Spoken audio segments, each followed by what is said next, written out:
Hey guys, Nolan here, and today, oh wow, that's cool, I did not notice that, but today I have a new Let's Play, and it's the Stanley Parable, and it's a game that I've heard of. I've never really watched anything of it, and I don't really know what it's about, so let's just jump on in. The end is never the end is loading, what? So, this game, I don't even know what to think of it so far. Really. But another games I've been playing is God of War Ascensions. I know it's like it came out in like 2013 or 2012 or whenever the fuck it came out, but I just bought it because it was Easter and I had $20 to spend, and I saw it on the PlayStation Store and I bought it. So yeah, that's that, and that's just another really cool game I was playing. And I don't have a PVR, so I can't really record it or anything, and I don't really have a desire to. Like, just games like this where I'd be fine if I didn't play it at like for hours at a time. Like games like God of War, it's just the file size and stuff like that just gets me, and I can only play it for maybe 45 minutes to an hour before it's just too much memory, and I just can't play it. So I'm hoping I'm not gonna get completely addicted to this game, and I'm just gonna end up playing it. Like, I just keep wanting to play it. I don't want to stop every 15-20 minutes to upload another part because I can't record, you know. So anybody who uses Fraps and knows that if you have like a regular kind of computer that doesn't have a terabyte of fucking space, something like that. All right. This is the story of a man named Stanley. Stanley worked for a company in a big building where he was employee number 427. Employee number 427's job was simple. He sat at his desk in room 427 and he pushed buttons on a keyboard. Orders came to him through a monitor on his desk. Looks like Gmon. What buttons to push, how long to push them, and in what order.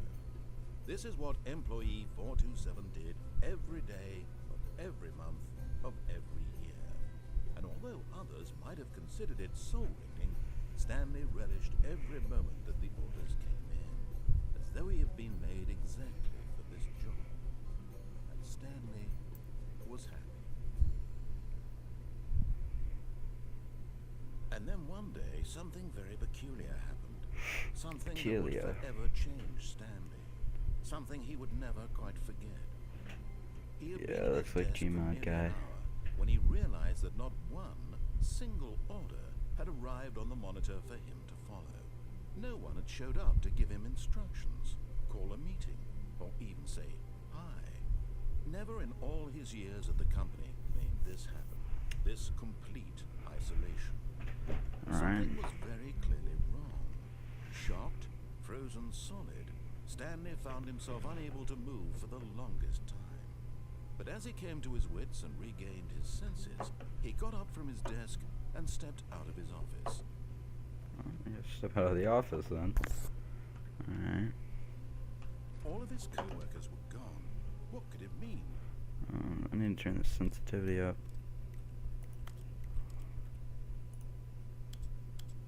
Stanley decided to go to the meeting room. Perhaps he had simply missed a memo.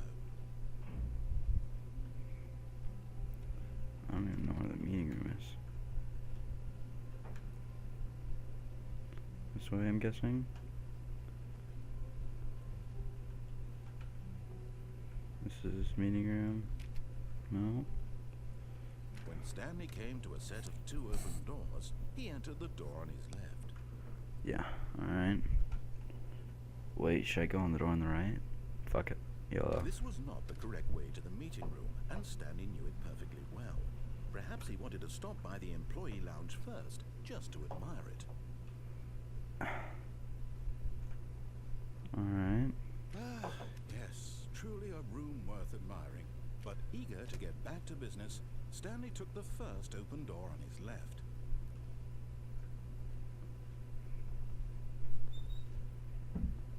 Stanley was so bad at following directions, it's What? incredible he wasn't 5 years ago. The hell? Look, Well- Stanley, I think perhaps we've gotten off on the wrong foot here. I'm not your enemy, really, I'm not. I realize that investing your trust in someone else can be difficult, but the fact is that the story has been about nothing but you all this time. There's someone you've been neglecting, Stanley. Someone you've forgotten about. Please, Jump. stop trying to make every decision by yourself. Now, I'm not asking for me, I'm asking for her. This is it, Stanley. Your chance to redeem yourself. To put your work aside. To let her back into your life. She's What? been waiting. Ugh. That's her, Stanley. You need to be the one to do What this. the fuck? Reach out to her. If you can truly place your faith in another. Plugged in. I'll unplug this shit. Unplug it. Oh, no, you can't. Just unplug the I actually did it. That wasn't supposed to be a choice. How did you do that? You actually chose incorrectly? I didn't even know that was possible. Let me double check. No, it's definitely here, clear as day. Stanley picks up the phone. He's taken to his apartment where he finds his wife, and the two pledge themselves to one another. Music comes in, fade to white, roll credits. Not picking up the phone is actually somehow an incorrect course of action. How is that even possible? None of these decisions were supposed to mean anything. I don't understand. How on earth are you making meaningful choices? What did you... Wait a second. Did I just see... No, that's not possible. I can't believe it. How had I not noticed it sooner? You're not Stanley.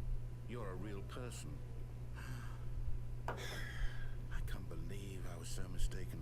This is why you've been able to make correct and incorrect choices. And to think I've been letting you What run the around in fuck this kind of for game so is long. this? If you'd made any more wrong choices, you might have negated it entirely. It's as though you completely ignored even the most basic safety protocol for real-world decision-making. Or did you not grasp the severity of the situation? Well, I won't have that kind of risk on my watch.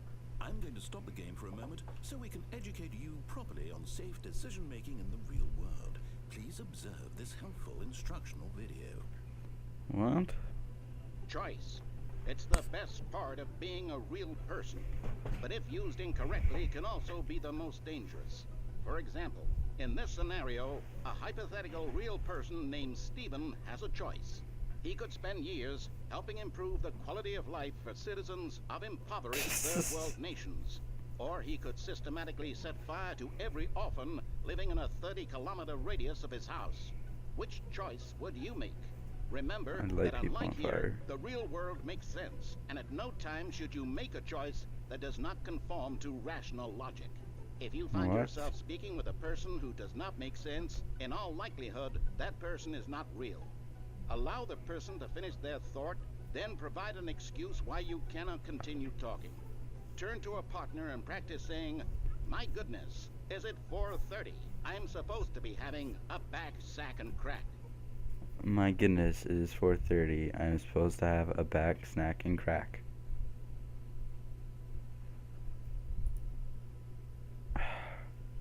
Practiced it. I'm about to throw this shit on my TV. Excellent. Um, Making choices on a regular basis is the best part to a What healthy the decision-making process. fuck? Most medical professionals recommend making at least 8 choices per day. Do you make more than 8? Less? And finally, if you begin to wonder if your choices are actually meaningful, Why did I and whether get you'll this ever make game? a significant contribution to the world, just remember that in the vast infiniteness of space, your thoughts and problems are materially insignificant, and the What? feeling should subside. At this time, your instructor will guide you in an exercise to test and reinforce the material covered in this video. Whoa. Welcome back. You may have noticed that this room has begun to deteriorate as a result of narrative contradiction. But not to worry. Now that you're properly informed on good decision-making, we're going to revisit a choice you made just a few minutes ago and see what the correct thing to do would have been. This way, please.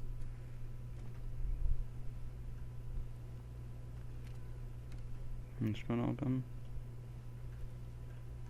Do I go here? Up there? No. stuck on here? Yep. Now that we know your choices are meaningful, we can't have you jumping off the platform and dying. Imagine the main character dying senselessly halfway through the story. That story would make no sense at all. We just need to get you home. Sounds as like soon a as pretty possible good story. before the Better than narrative this. contradiction gets any worse. Unfortunately, it seems this place is not well equipped to deal with reality.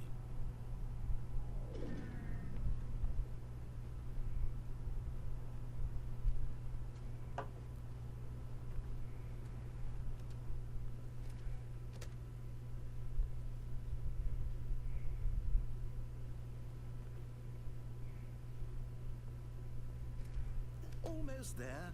You'll take the door on the left, back to the correct ending. The story will have resolution once again, and you'll be home free in the real world. Nah. Now remember, all you need to do is behave exactly as Stanley would. That means choosing responsibly and always putting the story first. I'm quite sure you'll be up to the task. Just follow my lead and you'll be fine. All right. When Stanley came to a set of 2 open doors, he entered the door on his left. No. No! Why did you do that? Quickly, hurry back in the other direction. Perhaps we're not too late. Nah. Fine.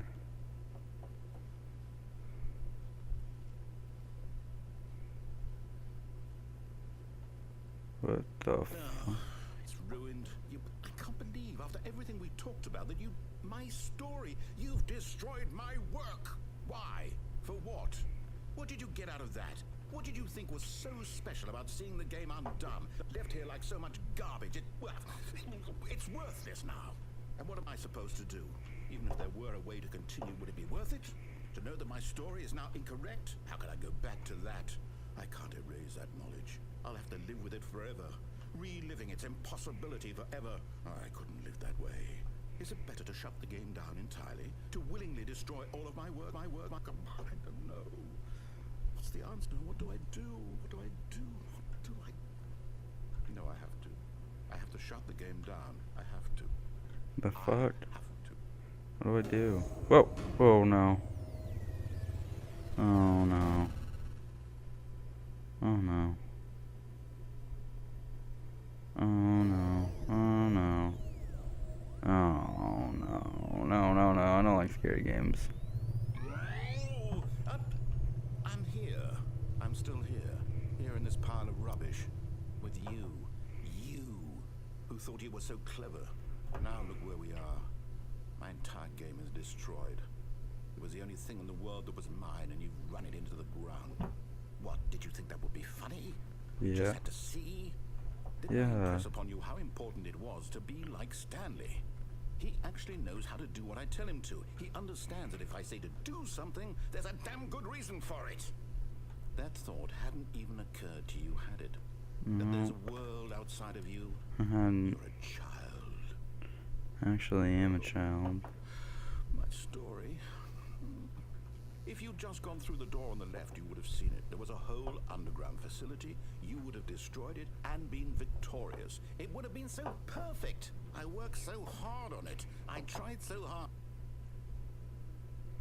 What? Is behave exactly as Stanley would. What? That means choosing responsibly and always putting the story first. I'm quite sure you'll be up to the task. Just follow my lead and you'll be fine. What? I just... Right.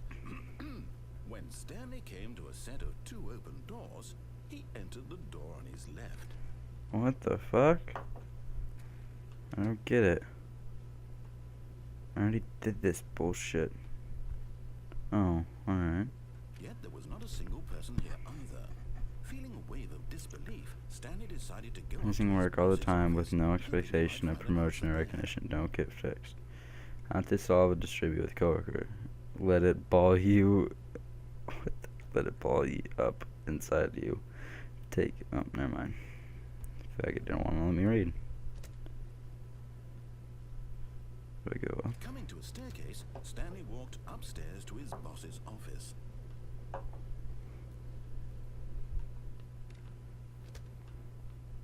This way? Stepping inside his manager's office, Stanley was once again stunned to discover not an indication of any human life. Shocked, unraveled, Stanley wondered in disbelief who orchestrated this until he saw the door with a voice receiver next to it. Surely behind this door lay all the answers to his questions. And beyond all probability, he knew the passcode. He had seen it on his boss's computer just last week. Night Shark 115. Night Shark. Was this the code to open the door? Would it still work? There was only one way to find out. Stanley had been trained never to speak up, but now he would draw from within himself the courage to face the unknown. He drew a sharp breath and then spoke the code. Night Shark 115.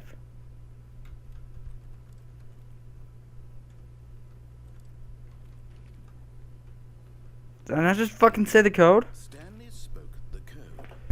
Night Shark 115. He spoke it into the receiver, right there on the wall. Night Shark 115. I'm sorry, is there a problem? You didn't mishear me, did you? Please speak the code into the receiver. Otherwise we can't get on with the story. I'm trying to speak the fucking word of the receiver. Night Shark 115. Okay, fine. You're not Oh gonna my do God. it. But you know what? It's pretty humiliating to bring you this far, only for you to suddenly decide you I am pressing E all over this. one single thing for your respect. The kind of respect Stanley shows for his choices. He knows what it means to take a story seriously. If you didn't want to see what I had to show you, then why did you come here? You had a choice, you know. You could have gone through the door on the right. You could have done whatever the hell you wanted over there. Why did you come this way? Speak. Say something to me. Explain yourself, you coward. Suck my cock. When Stanley came to a set of two open doors, What? entered the door on his left. Stanley? Hello? Are you... Is everything okay? Stanley. I need you to make a choice. What? I need you to walk through the door. Are you listening to me? That. Is everything all right? Stanley, this is important. The story needs you. It needs you to make a decision. It cannot exist without you. Do you understand me? Well. The choice you make is just fine. They're both correct. You cannot be wrong here. We can work together. I'll accept whatever you do. I simply need you to take that step forward, please. Oh wow. Well, this was something of a game. This is more important than you ever know. I need this. Well, The story needs it. So, you hear me? Are you there? thanks for watching, I guess. Peace.